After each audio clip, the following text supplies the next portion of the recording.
Income tax का lecture number 7 है ये। अब हम डिस्कस करने जा रहे हैं डायरेक्ट टैक्स के कैरेक्टरिस्टिक्स।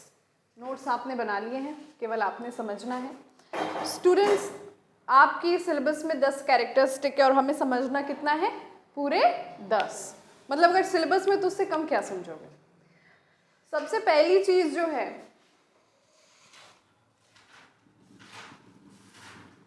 डायरेक्ट टैक्स, ऊपर लिखा भी हुआ है। डायरेक्ट टैक्स बोलने का क्या मतलब है? डायरेक्ट टैक्स बोलने का मतलब है कि जो पर्सन इनकम को अर्न कर रहा है, अर्जित कर रहा है, टैक्स डायरेक्टली उस पर इम्पोज किया जाएगा।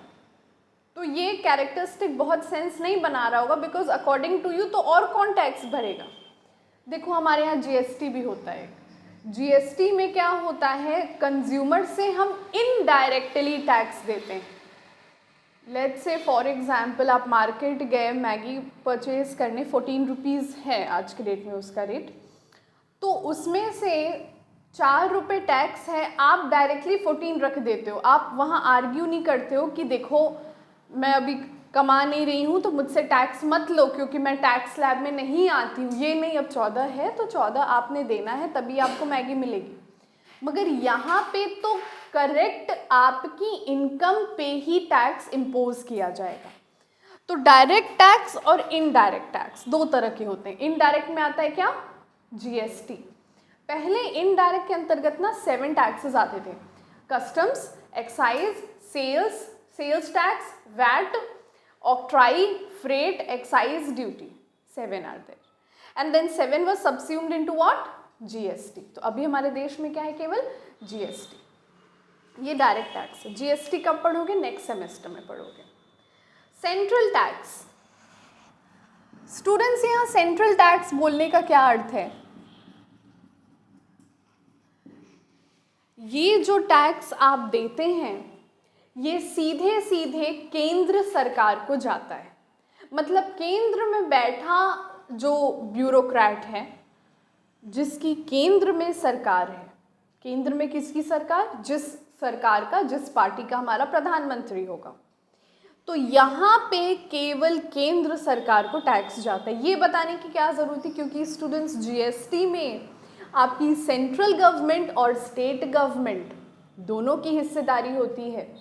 11th में अगर 2020 के बाद का तुमने अकाउंट्स का बुक पढ़ा है डीके गोयल, तो उसमें जीएसटी था, 25 पेज का था। मतलब अच्छा खासा था, जहाँ पे बच्चे को कंसेप्ट हो जाता था क्लियर कि जीएसटी पे कैसे होता है।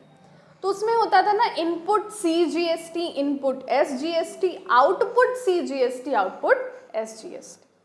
तो सीजीएसटी मतलब सेंट्रल जीएसटी, एसजीएसटी मतलब स्टेट जीएसटी। तो यहाँ पे हम केंद्र सरकार और राज्य सरकार दोनों को टैक्स पे करते थे। यहाँ पे केवल किसको कर रहे हैं? केंद्र सरकार। तीसरी बात है टैक्स ऑन टोटल इनकम। अब ये टोटल इनकम का कंसेप्ट जो है स्टूडेंट्स, इससे पहले वाले लेक्चर में मैंने जो basis of procedure of charging income tax कराया था उसमें ये चीज़ का जिक्र हुआ है, बट क्योंकि सिलेबस के अकॉर्डिंग ये इम्पॉर्टेंट कैरेक्टरिस्टिक है तो हम डिस्कस करेंगे। मतलब मान लीजिए एक पर्सन है जो पार्ट टाइम टीचर है। काफ़ी टीचर्स ऐसे होते हैं ना जो अपने टैलेंट के बेसिस पे कहीं फुल टाइम जॉब नहीं करते हैं, मगर उनको नॉलेज इतनी रहती है कि अगर वो किसी इंस्टीट्यूट के साथ जुड़ जाते हैं तो उस इंस्टीट्यूट का प्रेस्टीज बन जाता है। जनरली ये चीज़ आपको मेडिकल फील्ड में देखने मिलेगी। लेट्स से फॉर एग्जांपल एक पर्सन है जिसकी अपनी प्रैक्टिस है, अपना पेशेंट देखने का, शायद ओपीडी कहते हैं उसे, अपने विजिटिंग आवर्स हैं, बहुत नामी डॉक्टर है, लेट्स से डेंटिस्ट है। अगर वो डेंटिस्ट जिसकी इतनी प्रेस्टीज है किसी कॉलेज में 2 घंटे भी लेक्चर लेगा, तुम सो जाना आज क्लास में बेटा। अगर वो 2 घंटे, अभी नाम नहीं लिए, क्लास हो रही रिकॉर्ड, अगली बार अगर तुमको आ गया जमाई तो हो जाना है फिर इसको रिकॉर्ड अच्छे से। वो पर्सन एक कॉलेज में भी अगर पढ़ा रहा है, तुम सोचो ऐसे पर्सन का नाम अगर जुड़ जा रहा है किसी कॉलेज के साथ, बच्चे नहीं दौड़ के जाएंगे उस कॉलेज में कि अरे इस कॉलेज में तो मिस्टर ए कुमार पढ़ा रहे हैं, जिनकी इतनी बड़ी ओपीडी है, इतनी बड़ी डेंटिस्ट्री क्लिनिक है। तो जनरली आपको मेडिकल फील्ड में ऐसा देखने मिलेगा कि सर देखो, मेडिकल फील्ड भी एक ऐसा फील्ड है जहाँ पैसा आप बहुत बना सकते हो। क्यों बना सकते हो? नॉलेज के बेसिस पे। आप देखिए स्टूडेंट्स, अभी अभी जो नए नए डॉक्टर बनते हैं, मैं जनरल ट्रेंड बता रही हूँ, वो जल्दी से क्या करते हैं, पहले हॉस्पिटल ज्वाइन करते हैं। मगर हमारे गोरखपुर में कुछ डॉक्टर्स ऐसे हैं जिनका नाम ही काफ़ी है। क्यों? क्योंकि वो 30 साल से प्रैक्टिस कर रहे हैं, उन्होंने ओवर द ईयर रेप्यूटेशन बनाई है, और उस रेप्यूटेशन के बेसिस पे अगर वो कोई इंस्टीट्यूट में बोलते हैं हम आधा घंटा ही लेक्चर ले लेंगे, वो पर्सन का गुडविल वो इंस्टीट्यूट यूज़ करके 10 जगह बोर्ड छपवा देगी कि ABCD इंस्टीट्यूट में पढ़ाने आ रहे हैं मिस्टर एक्स कुमार, जिनका 30 साल का एक्सपीरियंस है, सबसे सक्सेसफुल सर्जन हैं, KGMU में इन्होंने सेमिनार्स और वेबिनार्स किए। बात समझ रहे हो? तो ऐसे व्यक्ति की अगर हम बात करते हैं, पहली चीज़, अगर वो किसी भी इंस्टीट्यूट में जुड़ा हुआ है सैलरी प्राप्त करेगा, उसकी अपनी क्लिनिक भी है जैसा कि मैंने कहा।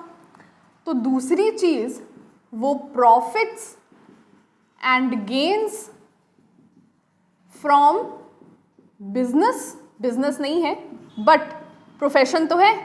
अबे बस नहीं है ये, डॉक्टर्स अब बस क्यों चलवा रहे हैं?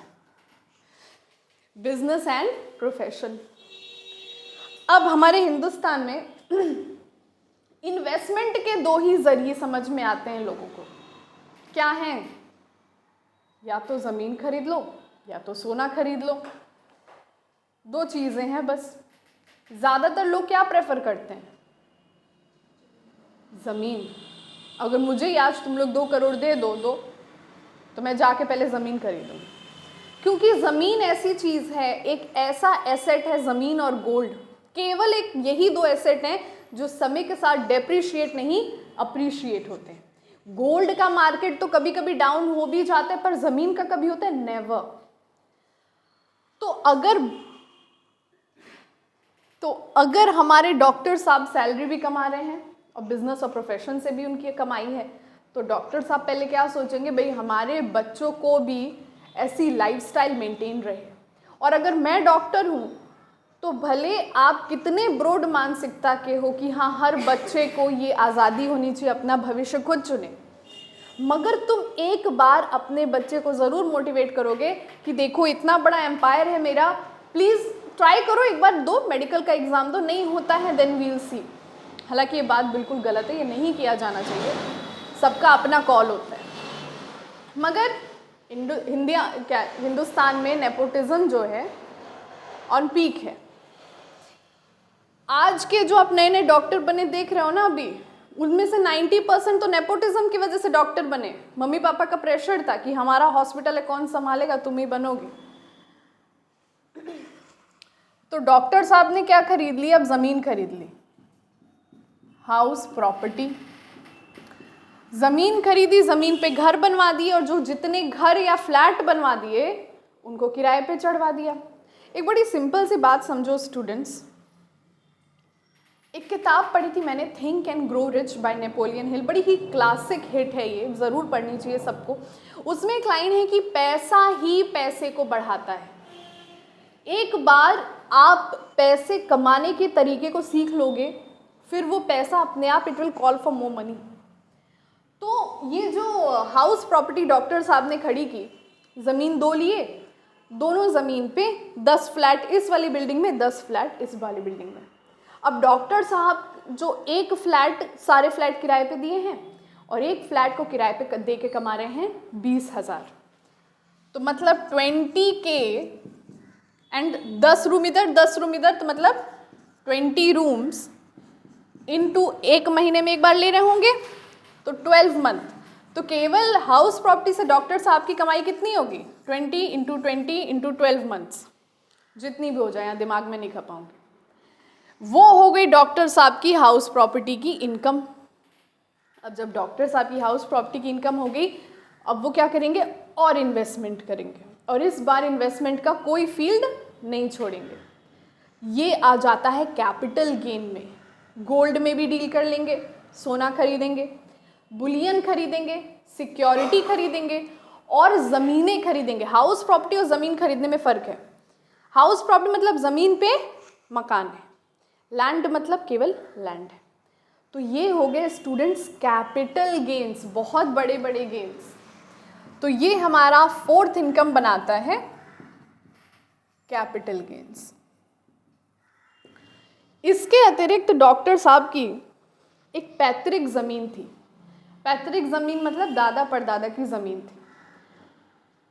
अब इस ज़मीन पे डॉक्टर साहब ने सोचा कि इसको बेचने से बढ़िया है यहाँ पे भी कुछ शुरू किया जाए। और डॉक्टर साहब बड़े तेज़, उनको पता है कि ये एग्रीकल्चरल लैंड है, तो ये एग्रीकल्चरल इनकम करेंगे तो यहाँ पे क्या हो जाएगा, ये एग्जेम्प्ट हो जाएगा। क्योंकि हमारे देश में स्टूडेंट्स याद रखिएगा, ये बात आप आगे पढ़ेंगे बट क्योंकि बात चल रही है तो इसको समझा देते हैं। हमारे देश में एग्रीकल्चरल इनकम पे टैक्स नहीं लगता है, चाहे वो एक किसान का हो, चाहे वो एक बहुत अमीर इंसान का। अगर वो खेती करके कमा रहा है तो टैक्स नहीं लगेगा। तो ये 5 हेड से बाहर इस चीज़ को मैं रखती हूँ। मुझे केवल तुम लोग के संज्ञान में ये चीज़ लानी थी कि एग्रीकल्चरल इनकम भी एक चीज़ होती है। तो डॉक्टर साहब ने अपनी खेती बाड़ी की भी जिम्मेदारी उठा रखी है। बंदे भेजते हैं, क्रॉप्स को प्लांटेशन करवाते हैं, उनको हार्वेस्ट कराते हैं, उनको फार्मर मार्केट में बेचते हैं। ठीक है। अंतिम की एक और चीज़ बन जा रही है, जब डॉक्टर साहब इतना पैसा कमा रहे थे तो उनको लग गई शॉर्ट टर्म सक्सेस की लत। तो वो क्या करने लगे, गैम्बलिंग। 1 का 2, 2 का 4, 4 का 8।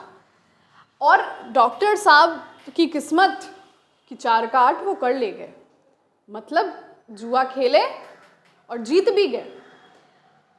उसके बाद डॉक्टर साहब हमारे चलती फिरती लक्ष्मी देवी का आशीर्वाद है। एक दिन उन्होंने रैंडमली कॉल किया, केबीसी में फ़ोन लग गया, अमिताभ बच्चन बोले आप आइए डॉक्टर साहब, आई एम वेटिंग। तो डॉक्टर साहब केबीसी में भी जीते 2 करोड़ और गैम्बलिंग में भी जीते 2 करोड़। किस्मत हो तो डॉक्टर साहब जैसे। तो स्टूडेंट्स ये क्या इन 4 में क्वालिफाई हो रहा है जो मैंने अभी 2 इनकम की बात की? नहीं। जिसका कोई नहीं होता उसका कौन होता है? Income from other sources. मतलब जो इन 4 में, और ये तो हटा ही दो बिकॉज यहाँ पे हम टैक्स नहीं लगाते हैं, एग्रीकल्चरल इनकम पे हम टैक्स नहीं लगाते हैं, मगर एक कंडीशन है। देखो, या तो आप अपने छोटे भाई बहनों को खुद मारो या इतना माँ बाप को चढ़ा दो कि वही लोग मारने लगे। यही चीज़ है एग्रीकल्चर इनकम के साथ। माँ बाप को चढ़ाना है, माँ बाप मारेंगे। मतलब टैक्स तो लग रहा है मगर इतनी इनडायरेक्टली लग रहा है कि केवल एक जेन्युइन किसान जो दरअसल कुछ और नहीं कमाता है, केवल उस पर टैक्स नहीं लगेगा। ये जो कुछ नहीं तो महीने में 10 करोड़ कमा रहे हैं उनको एग्जेम्पशन मिलनी चाहिए? नहीं, इनजस्टिस है। फिर ये उस किसान के साथ इनजस्टिस है। तो डॉक्टर साहब की एग्रीकल्चर इनकम पे टैक्स लगेगा, मगर डॉक्टर साहब के साथ हम करेंगे षड्यंत्र, तब उनकी एग्रीकल्चर इनकम पे टैक्स लगाएंगे। बहुत मज़ा आता है एग्रीकल्चर इनकम पढ़ने में। और जो इन 5 में से कहीं नहीं क्वालिफाई हो रहा वो कहाँ आता है? Income from other sources. ये नंबर ई है। बोलो स्टूडेंट्स, डॉक्टर साहब की एग्जाम्पल से ये सब समझ में आ गया होगा कि इनकम के केवल 5 सोर्सेज होते हैं। Salary, house, PGBP, house property, capital gain, income from other sources. और इन सारी इनकम का जो टोटल आता है कितना आना चाहिए? मान लो एक छोटी सी फिगर अगर हम लेते हैं,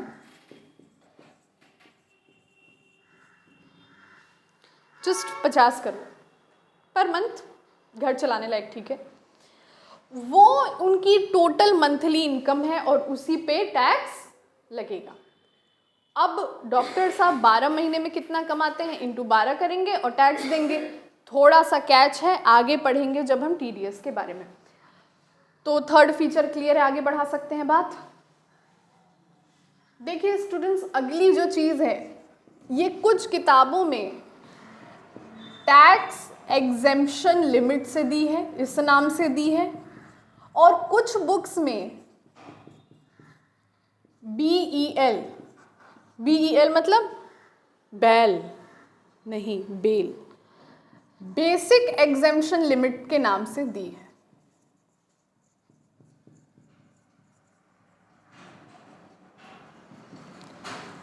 देखते हैं क्या होता है बेसिक एग्जेम्पशन लिमिट।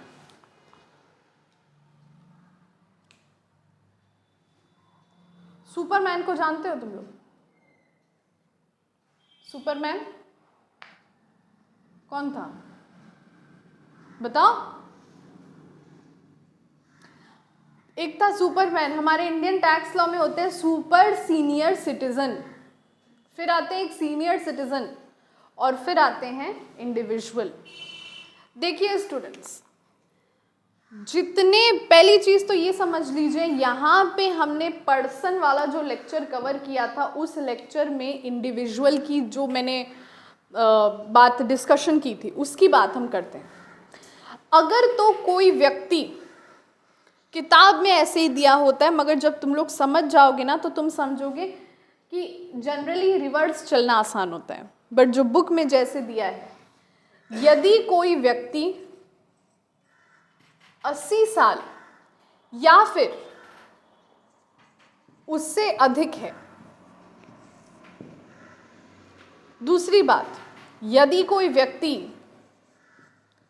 60 साल या 60 साल से अधिक है पर 80 साल से कम है, और वो व्यक्ति जो 60 साल से कम है, ये तीन आपके कवर हो जाते हैं पर्सन के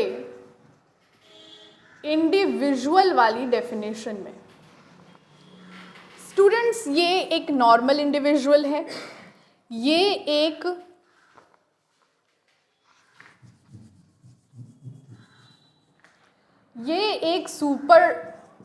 सुपरमैन नहीं है, सीनियर सिटीजन है,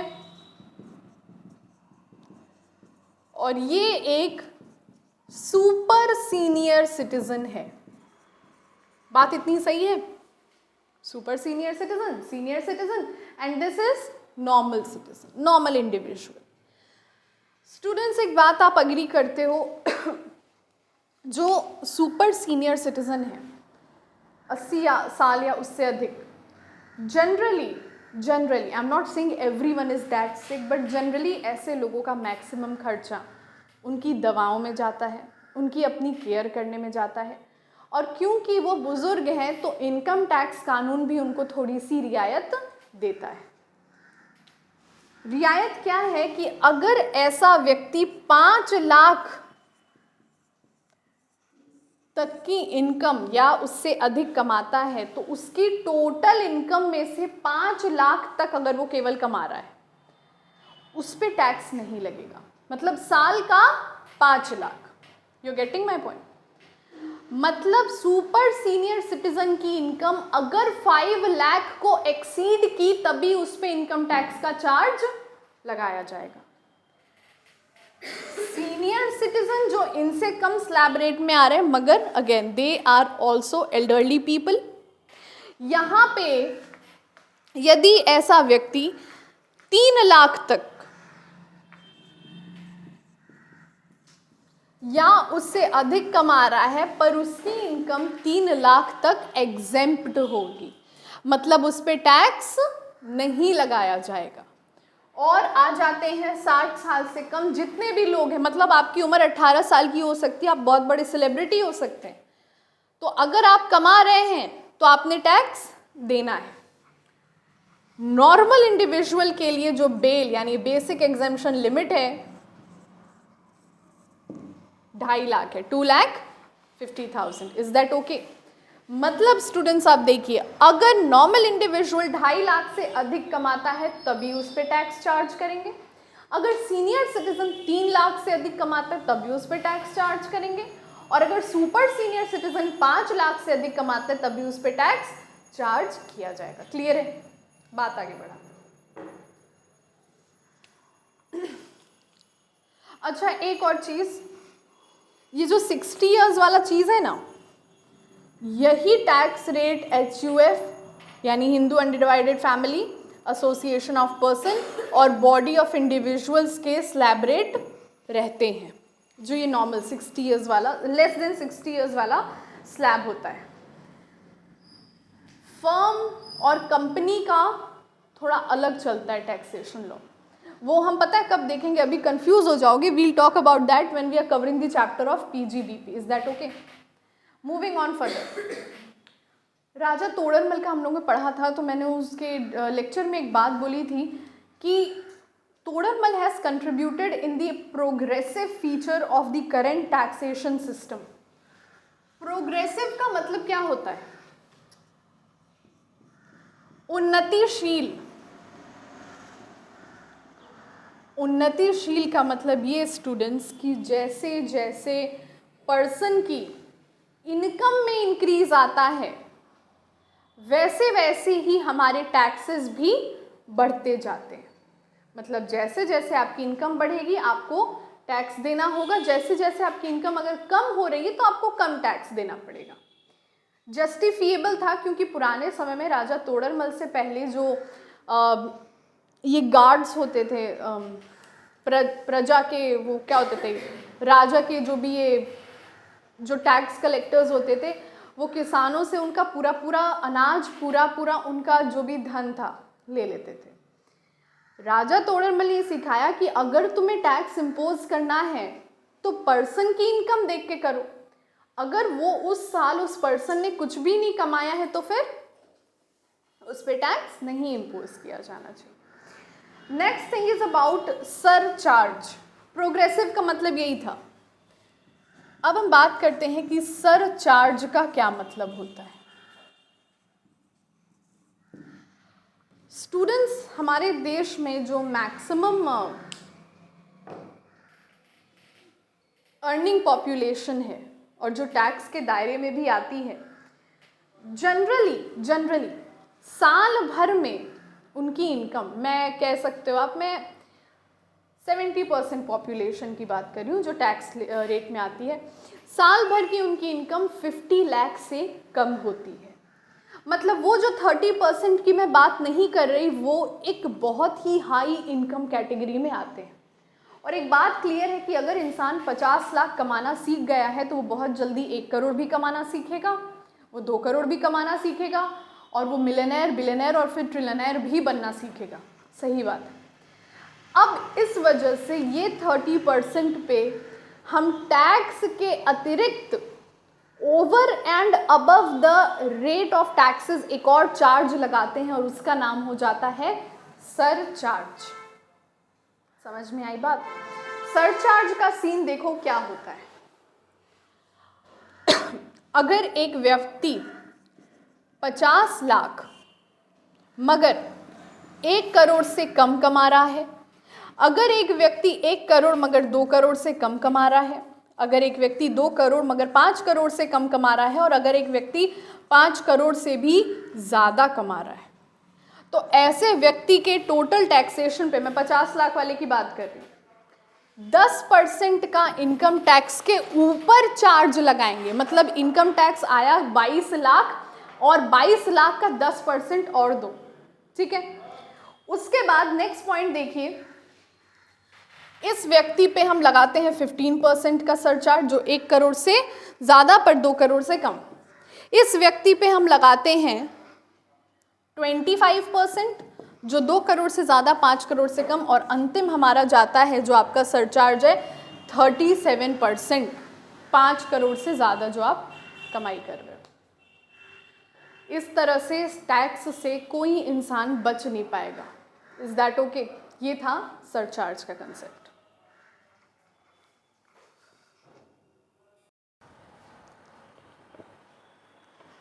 After surcharge, the next thing is health and education cess.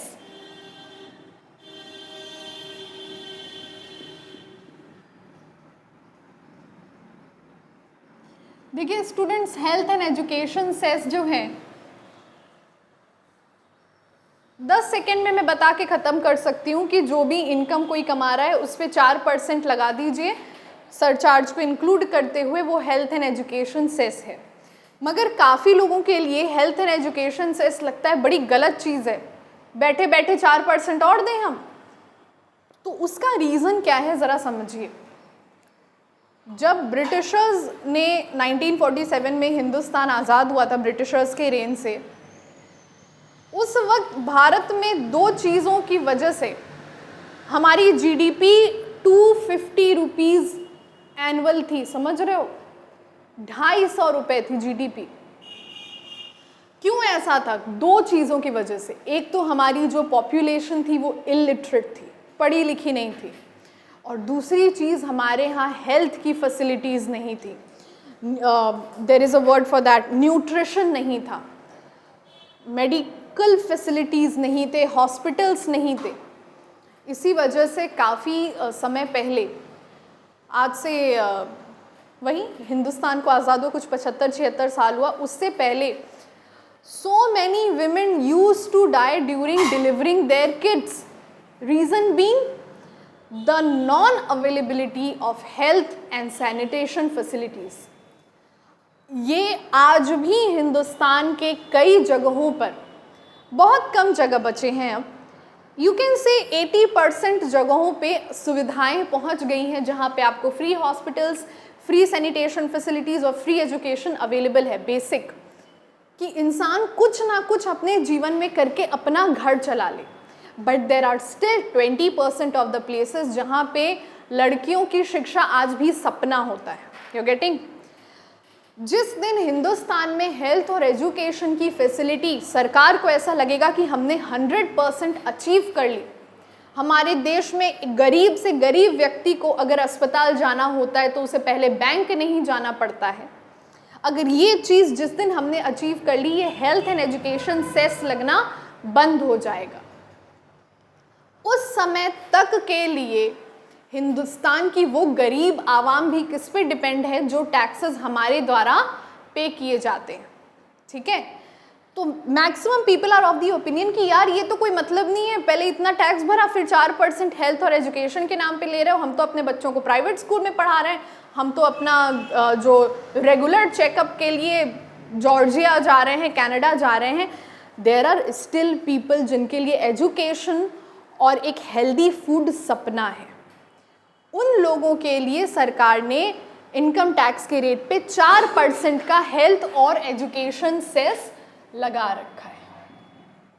Is that okay? Moving on to the 8th one जो आपके सिलेबस में दे रखा है, टैक्स बर्डन, टैक्स का भार।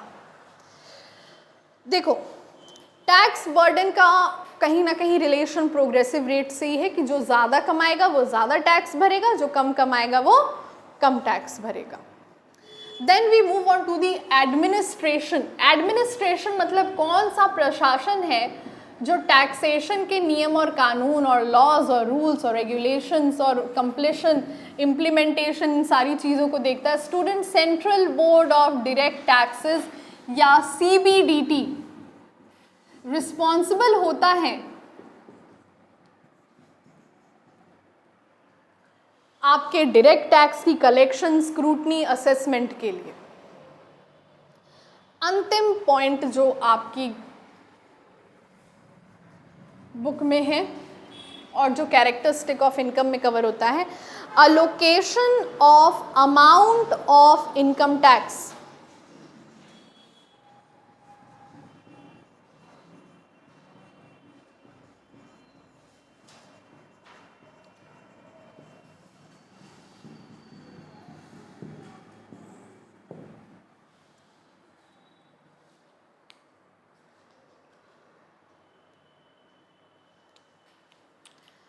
Allocation of amount of income tax में आपने 3 चीज़ों को इनकम टैक्स लेते वक्त कंसिडर करना है।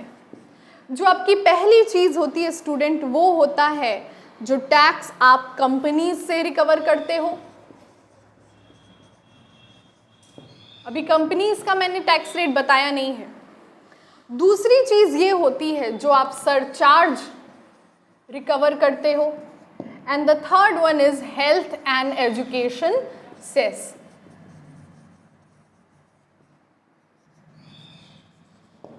What I am trying to say in the 10th point is, इन सारे 9th points के अलावा ये 3 ऐसे पॉइंट्स हैं जिन पे हमारे देश में किस साल कितना टैक्स कलेक्ट होगा ये डिपेंड करता है। विद दैट बीइंग सेड, हमने लेक्चर नंबर 7th कंप्लीट किया।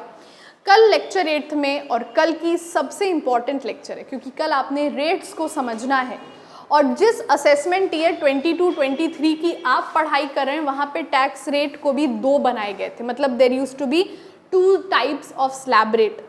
तो कल हम उन स्लैब रेट्स का डिस्कशन करेंगे। देखो, इनकम टैक्स कोई बुरी चीज़ नहीं है, क्योंकि अभी जब तुम पढ़ रहे हो तो तुम्हें लग रहा है कमा हम रहे हैं, मेहनत हम कर रहे हैं, और टैक्स भी हम ही को भरना पड़ा है। जितना ज़्यादा कमा रहे हैं उस पर उतना ज़्यादा हमें टैक्स देना पड़ रहा है।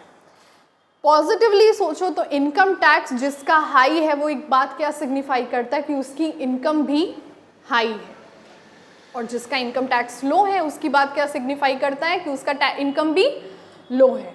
तो भगवान से मनाओ कि एक दिन आए कि तुम्हें सरचार्ज 37% देना पड़े, मतलब सरचार्ज अगर 37% है तो इनकम कितनी होगी? 5 crore. So with that being said, lecture हुआ ओवर।